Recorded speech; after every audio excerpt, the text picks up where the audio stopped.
Friends, ಇವತ್ತೊಂದು ರುಚಿಯಾಗಿರುವಂತಹ ಸರಳವಾದ ಅಡಿಗೆ ರೆಸಿಪಿಯೊಂದಿಗೆ ಬಂದಿದ್ದೀನಿ.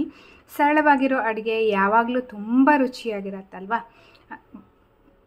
ಈ ಅಡಿಗೆಯನ್ನು ಹೇಗೆ ಮಾಡೋದು, ಯಾವುದು ಅಂತ ತಿಳ್ಕೊಳ್ಳೋದಕ್ಕಿಂತ ಮುಂಚೆ, ಇದೇ ಮೊದಲನೇ ಬಾರಿ ನನ್ನ ಚಾನಲ್ನ ವಿಡಿಯೋನ ನೋಡ್ತಿರೋದು ಅಂತ ಆದರೆ ನನ್ನ ಚಾನಲ್ ABK ಹಾಬಿ ಐಡಿಯಾಸ್ಗೆ ಸಬ್ಸ್ಕ್ರೈಬ್ ಆಗೋದಕ್ಕೆ ಮರಿಬೇಡಿ. ಹಾಗೂ ಪಕ್ಕದಲ್ಲೇ ಇರೋ ಬೆಲ್ ಬಟನ್ನ ಕ್ಲಿಕ್ ಮಾಡಿ ಆಲ್ ಅಂತ ಆಪ್ಷನ್ ಚೂಸ್ ಮಾಡಿದರೆ ನನ್ನ ಪ್ರತಿ ವಿಡಿಯೋದ ನೋಟಿಫಿಕೇಷನ್ ನಿಮ್ಮನ್ನು ತಲುಪತ್ತೆ. ಆಗ ಎಲ್ರಿಗೂ ಈ ವಿಡಿಯೋನ ನೋಡೋದಕ್ಕೆ ಸಹಾಯ ಆಗುತ್ತೆ. ಬನ್ನಿ ಫ್ರೆಂಡ್ಸ್, ಇವತ್ತಿನ ಈ ವಿಡಿಯೋದಲ್ಲಿ ರುಚಿಕರವಾಗಿರುವಂತಹ ಈ ಗೊಜ್ಜು ಅಥವಾ ಚಟ್ನಿನ ಹೇಗೆ ಮಾಡೋದು ಅಂತ ಕಲಿಯೋಣವಾ. ನೋಡಿ, ಒಂದು ಪ್ಯಾನ್ ತೊಗೊಂಡಿದ್ದೀನಿ. ಅದಕ್ಕೆ ಒಂದು 2 ಚಮಚ ಆಗುವಷ್ಟು ಎಣ್ಣೆಯನ್ನು ಹಾಕಿದ್ದೀನಿ. ನಂತರ ಇದಕ್ಕೆ ಒಂದು ಚಮಚ ಆಗುವಷ್ಟು ಜೀರಿಗೆ ಹಾಕ್ತಾ ಇದ್ದೀನಿ. ಮತ್ತು ಒಂದು ಅರ್ಧ ಚಮಚ ಆಗುವಷ್ಟು ಕಡಲೆಬೇಳೆ ಹಾಕ್ತಾ ಇದ್ದೀನಿ.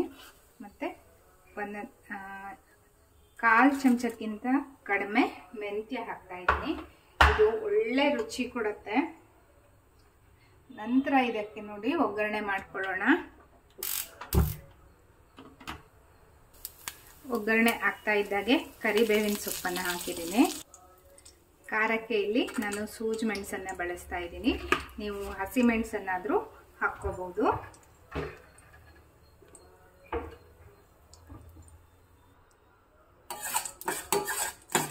ನೋಡಿ, ಒಗ್ಗರಣೆ ಚೆನ್ನಾಗಿ ಬೆಂದಿದೆ.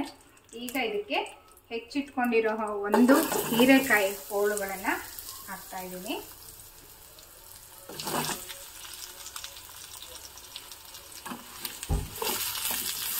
ತುಂಬ ಸಣ್ಣದಾಗಿ ಹೆಚ್ಚಿಕೊಳ್ಳೋ ಅವಶ್ಯಕತೆ ಇಲ್ಲ, ಮೀಡಿಯಮ್ ಆಗಿ ಹೆಚ್ಚಿಕೊಂಡ್ರೆ ಸಾಕಾಗತ್ತೆ.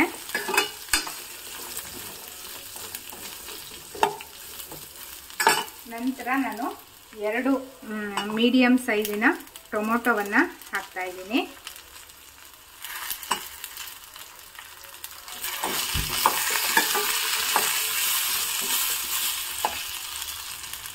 ನೆಕ್ಸ್ಟು ರುಚಿಗೆ ತಕ್ಕಷ್ಟು ಉಪ್ಪು,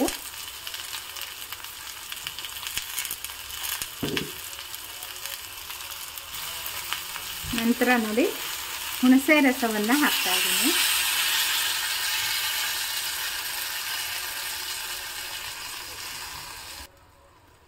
ಈಗ ಈ ಟೊಮೊಟೊ ಮತ್ತು ಹೀರೆಕಾಯಿನ ಚೆನ್ನಾಗಿ ಬೇಯಿಸ್ಕೊಳ್ಳೋಣ.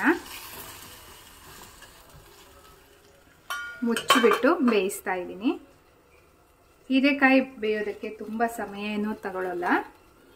ನೋಡಿ, ಒಮ್ಮೆ ತೆಗೆದು ನೋಡ್ಕೊಳ್ಳೋಣ. ನೋಡಿ, ಎಲ್ಲ ಚೆನ್ನಾಗಿ ಬೇಯ್ತಾ ಇದೆ.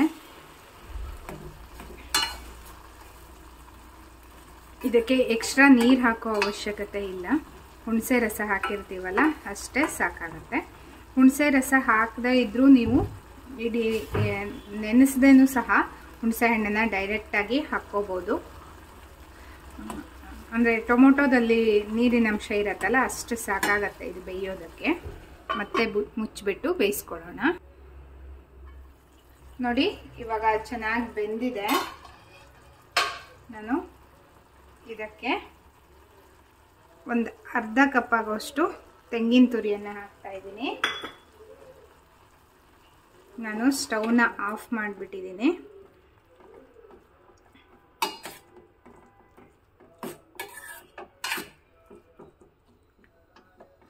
ಈಗ ಇದು ಸಂಪೂರ್ಣವಾಗಿ ತಣ್ಣಗಾಗಬೇಕು, ಅಲ್ಲಿವರೆಗೆ ಹಾಗೆ ಇಡ್ತಾ ಇದ್ದೀನಿ.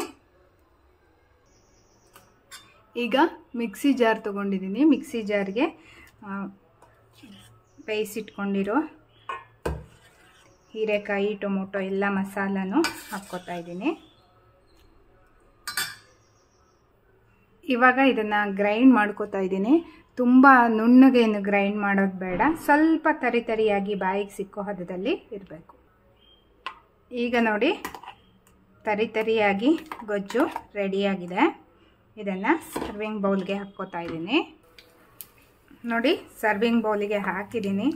ಎಷ್ಟು ತರಿಯಾಗಿದೆ ನೋಡಿ, ತುಂಬ ನುಣ್ಣಗೆಲ್ಲ ಇಲ್ಲ. ಕಾಣಿಸ್ತಾ ಇರ್ಬೋದಲ್ವ, ಹತ್ತಿರದಿಂದ ತೋರಿಸ್ತಾ ಇದ್ದೀನಿ ನೋಡಿ. ಟೊಮೊಟೊ ಮತ್ತು ಹೀರೆಕಾಯಿ ಎಲ್ಲ ಸ್ವಲ್ಪ ತರಿಯಾಗಿದೆ. ಈಗ ಇದಕ್ಕೊಂದು ಸಾಸಿವೆ, ಇಂಗು ಮತ್ತು ಕೊಬ್ಬರಿ ಎಣ್ಣೆ, ಕರಿಬೇವು ಹಾಕಿ ಒಗ್ಗರಣೆ ಹಾಕ್ತಾಯಿದ್ದೀನಿ.